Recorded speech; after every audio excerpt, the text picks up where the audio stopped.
dikkati na ñetti ndaw di doomu réewum Sénégal day daal dina ñuy ñàkk seen bakkan ci manifeste yoo xam ne am na ci réew mi manifeste yoo xam ni nag dàquk élection présidentielle moo ko daal di jur manifeste yooyee ñett ci ay doomu Sénégal di ay ndaw ñu faat leen yéeni kaayub di média bi naan man Alpha Yoro Tunkara étudiant la ca UGB Modou Gueye faat nañ ko ca Colobane Landing Jeeju ñu faat ko ca Ziguinchor moom magu Modou Gueye moomee nee ki nga xam ne moo faat rakam xàmmee na ko te dina jël ab plainte ni ko dajji laa la wax le mandat naan ma déet neel kay dàqub élection jur na Sénégal daal di suul ñett ci ay doomam libération nan kon faat gaa ngi yokku ci réewum Sénégal gannaaw yi manifesté moom Modou Gueye gannaaw bi ñu ko faatee ci anam wu ñaaw mag ja naan man tuccumaa des ci àdduna ndax suñuy waajur dëdd nañu waa SAES di gréew gannaaw étudiant ba nga xam ne faat nañu ko ambassadeur bu États-Unis naan élection rek calendrier électoral bi buñ ko tegaatul na mu nekke woon président Macky Sall dañuy wéy di ko wax libération naan man wax nan wal fu ñëwaat na moom Cheikh Niass président Macky Sall dalal ko ca palais ñu daal di andi waa signalu Walfadjri moom PDG bu Walf mi nga xam ne da doon menacé déjiti président Macky Sall ma nga naan gannaaw ay jàmm le point ak ci naan maan moo ne day ca manifesté yi gisu leen ca kenn koo xam ne leader bu opposition la ku ci nekk nag dafa porté malade na ñëwuma te Souleymane Jules Diop xamle woon na ko naan moytu leen opposition bi nga xam ne am na ci ñoo xam ne daal dañuy wax ci kaw wax ci suuf Bougane Gueye Dany ci yéene kaay bi naan keccet ma ca critique yéene kaay naan ñay dal ca kawam sax Bougane dalaat na seen kaw yor naan maan génn na ay dëggam moom jiital gëm sa bopp lii ko di jee naan maan jagleel ko nag ña nga xam ne ñoo ko bëgg a dendeleeg président Macky Sall moom Bougane Gueye Dany ci turbine yéene kaay naan attention am na ñoo xam ne ay bukki la ñu sàngoo deru bay ñun ci opposition bi di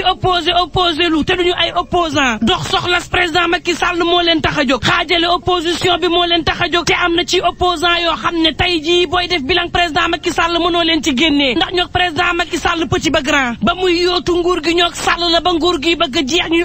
opposé lu ñooñu nag duñu ay opposant man la président Macky Sall moo leen sànni ci opposition bi ñuy dégloo ko yëddu su guddi jotee ñu raam ndànk dem yebbil ko Sall géye nga naan leen attention noonu opposition bi ñi ngi ci biir opposition bi ña ngeen di talal loxo di leen dugal seen biir xam leen ko ña nga ñuy xàjjalee ko féewale xam nga fii opposition bi buñ bëggee sànni kii xeer jor kële jaasi jam kële paaka xoj kële kan mooy desati bu ñu booloowul man la faatu fa yàllaahu la ñuy def yàgg naa ko wax benn ennemi la ñu am ñun opposition bi mooy président Macky Sall mi nga xam ne war nañ ko fi déjjatee bañ a nangu lii nga xam ne teg nañu ko ndax lii nga xam ni Sall teg nañu ko dialogue dàqu ko leneen dàqu ko nag lu dul jàmmaarloo ak moom rek ndax fi mu ne dina dugal suñu réew ci guuta goo xam ne maar day taali ay xeex waaye tam wàllu koom des na ko yëg bu baax a baax des na tuuti mani la njëkk yi dina yokku ba maar day taali kon xeex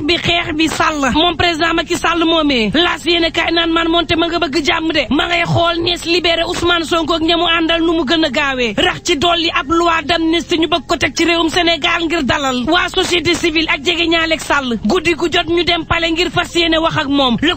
quotidien naan en tout cas moom président Macky Sall àllarba ji dina dugal ab projet de loi ca conseil des ministres ngir ñu waxtaane ko amnistie daal di am ci réew mi ñu fas yéene nag ñaabari jëm te dialogue vox populi naan président Macky Sall ngi leen di xupp ma nga naan leen yéen politique yi bu ngeen toogul ci table daal di waxtaan ba jàmm am na ñoo xam ne mani la yéen a ngi leen di xeeb te ñoom it ci acteurs yi la ñu bokk duñuy politicien waaye mën nañoo jot ci nguur gi à tout moment man Sall day sama yéene mooy bàyyi Sénégal goo xam ne du amu fitna du mag dictateur waaye du ma nangu it ab réew moo xam ne dañ koy salfaañe mën nañoo manifester waaye def ko ci jàmm ak dal vox populi naan man attention moom président Macky Sall ma ngay xupp politiciens yi dégg leen daaj te xam lees waxul ay jege ñaale moom président Macky Sall mel ni ku naan moo yey moom Doudou Ka ministre bu économie ak bu plan ak coopération naan président Macky Sall nii mu jëfee nii la mën a jëfee ndax Sall nag moo nguufaan ci kaw institution yi saa bu institution yi naree am jafe-jafe kan moo koy saafara ku dul président Macky Sall ñoom institution yooyu yee ñoo ami jafe-jafe Doudou ne dooree ko ca parrainage bi nga xam ne opposition baa ngi ca doon kaas ba keroog bu ñu tabbee ña nga xam ne ñoo war a jàll ci élection bi koo xam ne sànni na nationalité am ñu xañ ko élection dugal koo xam ne am na double nationalité ba dugal koo xam ne ma nga kaso jamono ji Doudou Ka naan lii bu ñu ko bàyyee woon mu jàll daanu am ay njiit yoo xam ne ëllëg Sénégal dina ko bëgg joyanti mu tëñu tey jii nag responsabilité ku nekk moo nekk ci dogalu président Macky Sall bii ku ci nekk nag war a xeex boo xam ne institution yi réewum Sénégal nga koy xeexal ngir ñu ne jodd taxaw ndax ci turuk honneur waaye itam ci turuk démocratie bu réewum Sénégal état de droit it ci la président Macky Sall jëlee ay kàddoom mënoon naa noppi Sall defu ko ay responsabilité am la jël wax ci lii saafara gi nag Doudou Ka naan du lenn lu dul waxtaan rek waxtaanee réew mi soobu ci dialogue goo xam ne ku nekk dana ca gis boppam yéene kaay bi naan man Maguette Sène daal dinay wax daal di nguufaan ci kaw président Macky Sall xamal ko ne dogal bi ànd na ceeg moom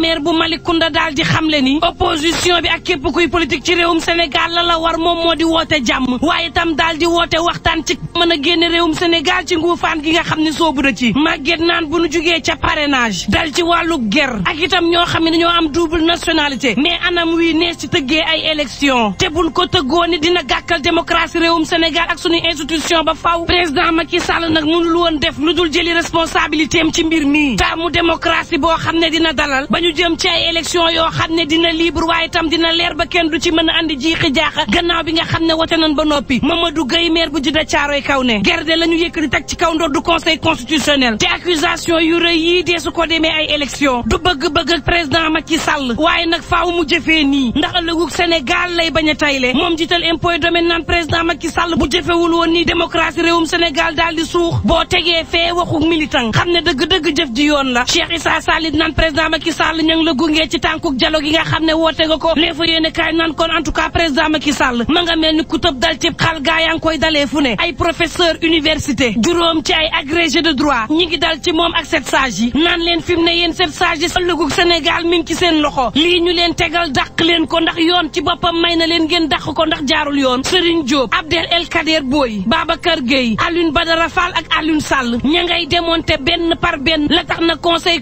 constitutionnel warta nangu dàqub élection yi Sud Quotidien daal di may xamal ne en tout cas laata boobu moom réew maa ngi tàkk docteur Mamadou Diouf daal di ne ab révolution la fipp goo xam ne day wane ni nguuru président Macky Sall ma ngay jeex te président Macky Sall mii kat moo ko def ndax moo xëy def la ko saf askan wi génn def la leen saf bis bi le jour naan président Macky Sall ma ngi leen di artu ma ngay joxañ ñoom politiciens yi seen gën naan leen bu ngeen arrêté wul gaa yi lu ne mën naa am ci réew mi te man Sall dinaa dem bàyyi réew mi ci loxo yoo xam ne mën na bañ a doon loxol politicien Diomaye président ne pression bi duñ ko dakkal Karim Fafa naan ay terroriste ñoo am ci réew mi laataa loolu ma ne la ñetti bakkan rot na ci réewum Sénégal l'enquête quotidien naan fi mu ne waxtaanu tax moo am ci réewum Sénégal président Macky Sall ak i gaayam ña ngay woote dialogue askan waa ngi manifester Alioune Tine ma ngay woote jàmm ak dal l'observateur naan Ousmane Sonko mi soxla bokk ci élection te ñu woo ko dialogue benn loxo ba banku na bañ me rek jege ñaalem ak kalaate partem geneen gi it mën a talalu ndax bokk ci élection 2 minutes pour lire l'essentiel naan man en tout cas dàq nañ présidentielle bi ñetti téeméer ñaar fukk ak juróom ci doomu aadama ñu daal di leen ci teg loxo ñetti bakkan daal di rot ci réewum Sénégal mu nekk ci guddi goo xam ne bër setagul turbine yéen kaay naan man waxtu woowu ci téeméer ak ñeent fukk ak ñeent édition bu wooteeg Seydina Limamou Laye Almahdi gi Yoof ma ngay woote dal naan ña nekk pale bëggu leen génn ci nguur goo xam ne bakkan yu bëri da cay rot ña nga xam ne jotaguñu nguur bëggu leen jaar ci ay néew ngir dugg ca pale ba kon jàmm moonu jig ñun réewum Sénégal nañ ko woote moom Mamadou Lamine Laye porte parole bu laayee ni naan lay indi fitna nan fexe ba du indi fitna ci réew mi ña nga xam ne ñoo koy fajee fitna it nañu fexe ba duñ ko fajee fitna ci réew mi ndax nag waxtaan moo mën a indi jàmm te jàmm ci la Sénégal mën a nekkee ci dal Cheikh Thiam ci l'enquête quotidien naan dal gi war a am ci réew mi ñoom laayee ni day ñu ngi ci indi saafara ak lu mën a mbokk yi ñuy ñaan jàmm te yandoog jàmm